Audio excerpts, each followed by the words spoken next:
Hey guys, and welcome back to my channel, All That Jazz.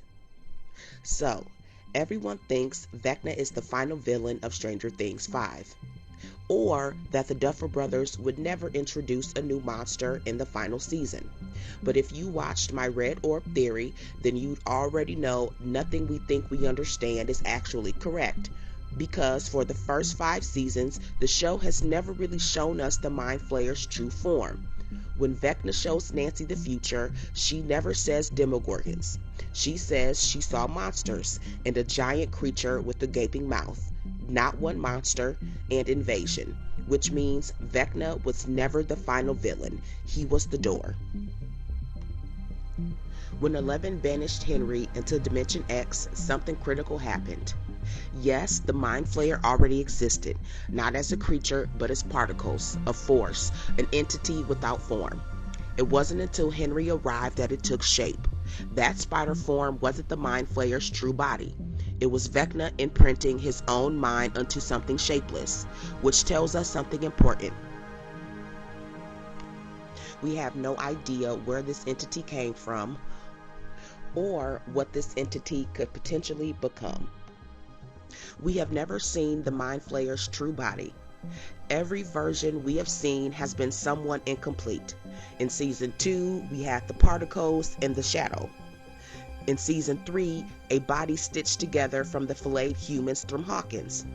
Season 4, he was operating through Vecna. At no point has the Mind Flayer manifested as a fully realized being. That's not restraint, I think that's limitation. It cannot fully exist in the right side up, not without a proper bridge. Now there's one detail I think a lot of us missed. The 12 kids we see in these sequences from Will's vision, they're not in the upside down. That space doesn't behave like it or look like it. And when you really look at it, what's around them doesn't look terrain. It looks like anatomy. Those curved structures in the background, they aren't walls. They resemble teeth or ribs or the inside of something massive, which raises a disturbing possibility. What if Dimension X isn't just another realm, but the resting place of the final entity itself? A body too large to cross over, too ancient to waken on its own. And what if the Mind Flayer particles were never meant to be the monster, but act as its nervous system? Enough to control, enough to prepare, but not enough to fully awaken it. That's why every form we've seen feels unfinished, unstable, because the real body has been waiting somewhere else this entire time. The 12 kids aren't there to power the creature, they're there to interface with it. Think of them as relays, nodes, living connectors between worlds. Vecna doesn't need more power, he needs precision and stability. So the 12 kids equal a distributed psychic network, not one battery, a circuit. Each child acts like a nerve ending plugged into something massive. Season 3 was the first attempt at giving the entity a body. Season 3 wasn't just the monster storyline, it was an experiment. Vecna and the Mind Flayer attempted to build a physical body, learn how flesh could be controlled, and test how long it could survive in our world. That creature wasn't meant to last, it was meant to teach them how bodies respond, how pain works, how much control is possible. Season 3 wasn't a failure, it was the blueprint. It wasn't just about possession, it was about construction. When Billy builds the filleted army, people don't just get controlled. They're broken down. Their bodies melt into organic matter reduced to raw material. That monster at Starcourt wasn't just attacking Hawkins, it was being assembled. The filleted weren't soldiers, they were ingredients. And ingredients only exist when you're trying to build something bigger. But the body failed. Why? Because the bridge wasn't stable. The Russians' gate was artificial. The right side up couldn't support it. So the body collapsed. Not because it was defeated, but because it lost power. Season 3 wasn't failure, it was a prototype, another test. Now Season 4 reveals something even more disturbing. The Russians weren't just using the Demogorgons as weapons. They had dead Demogorgon bodies, Mind Flayer particles, and proof those particles could awaken them. Remember when Hopper, Joyce, and Murray broke back into the prison and the Demogorgons were running rampant? The scientist tells Murray the particles entered their body and brought them to life. That means the Mind Flayer doesn't just control living things, he can reanimate the dead. Burned, broken, discarded, nothing stays dead once the particles takes a hold of them. And we see this again. When Vecna enters the right side up in the season 5 mid-season finale, he doesn't come alone. He brings back dead and wounded Demogorgons, monsters that have already been defeated.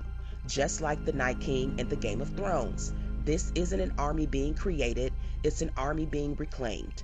Every loss becomes fuel, every victory is temporary. This isn't new power, it's refinement. When Vecna shows Nancy his plan, she says that she sees dead soldiers, a dark cloud over Hawkins, 4 gates opening, in which we have seen all 3 of these come to fruition. But the most important detail, she says she saw a giant creature with a huge gaping mouth, and monsters, so many monsters, not one, many. That's not Vecna, and that's not the Mind Flayer we've been allowed to see. That's an invasion force crossing the completed bridge. Nancy also doesn't name Demogorgons. She doesn't name Demobats. She says monsters, which means new species, new forms, an upside down ecosystem we've barely seen. Even the scorpions watching Holly and Max matter. They don't attack, they observe, just like the Mind Flayer always has. Season after season, I think the Duffers have been foreshadowing the final monster to come. Back in season 1, Dustin mentioned the Thessal Hydra, a multi-headed creature, nearly impossible to kill, often tied to other dimensions. Stranger Things has always used D&D to foreshadow the future. This wasn't a throwaway line, it was a warning. Let's jump to season 4. Will doesn't draw Vecna. He draws a dragon-like monster and the entire group standing together fighting it. Not hiding, not running, but fighting. Which tells us the final confrontation isn't just psychic, it's going to be physical. Now there is one last detail that I want to point out that I think we all missed. Let's jump to season 4, episode 2. Do you notice anything in this scene? Look at Dustin. Dustin is wearing a shirt that has a dragon on the back. The imagery matters. In Dungeons & Dragons, this creature could also be a Tiamat, an ancient godlike entity often imprisoned, often needing servants to free her. In the D&D lore, Vecna and the Tiamat aren't directly related, but their stories intersect when Vecna's power is used as a tool to unleash something far worse. Vecna represents control, secrets, manipulation.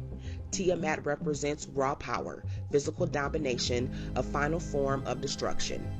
That dynamic mirrors Stranger Things perfectly. Vecna didn't create the Mind Flayer, he shaped it, used it.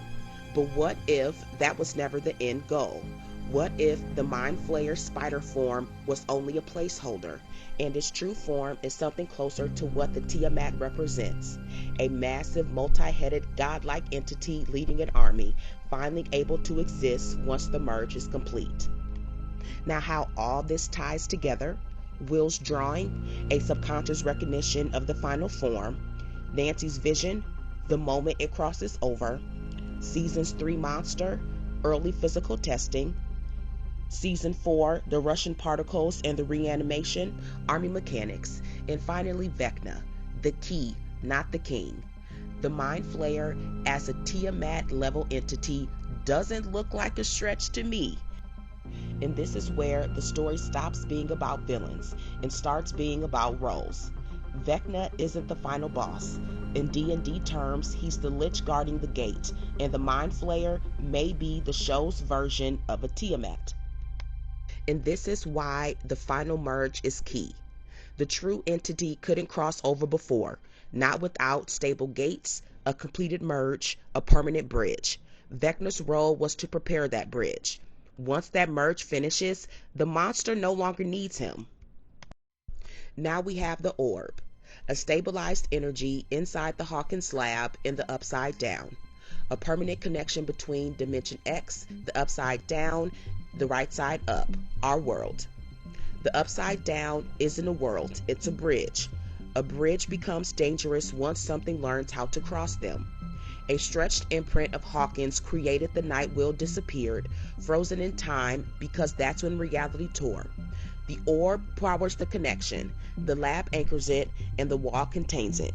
And now, the conditions finally exist for something to cross completely. And here's the final twist. The group doesn't win by killing Vecna. They win by disconnecting the source. The red orb isn't a weapon, it's an engine. The key idea: Vecna is a conduit, not the source. If the Mind Flayer is the true entity, then Vecna is a receiver, a translator, a node in the hive. That means his power can be interrupted. Breaking the Mind Flayer's hold on Vecna is key. Vecna didn't create the hive mind, he merged with it. So if the group can disrupt the orb, the engine, sever the bridge, the upside down, and attack the connection, not the body, then Vecna becomes separated from the entity that amplified to him. Not redeemed, not erased, just reduced back to Henry. By breaking this connection, the particles lose cohesion, the reanimation stops, and the army collapses. And if Vecna was only a conduit, then breaking the connection doesn't just weaken him, it may free him. Vecna was never the final villain. He was the door. And Season 5 isn't about closing the gate. It's about stopping what finally learned how to walk through. So what do you guys think? Could this all have been a plan to awaken an even bigger monster? Could the group finally free Henry? Could Henry play a part in defeating the Mind Flayer? Let's talk about it. If you are enjoying my different perspectives and theories, please subscribe, comment, and like, and continue to support my channel. I will see you guys in the next one. Only 5 days left until we get part 2. Until then, stay curious and stay out the upside down. Later, nerds.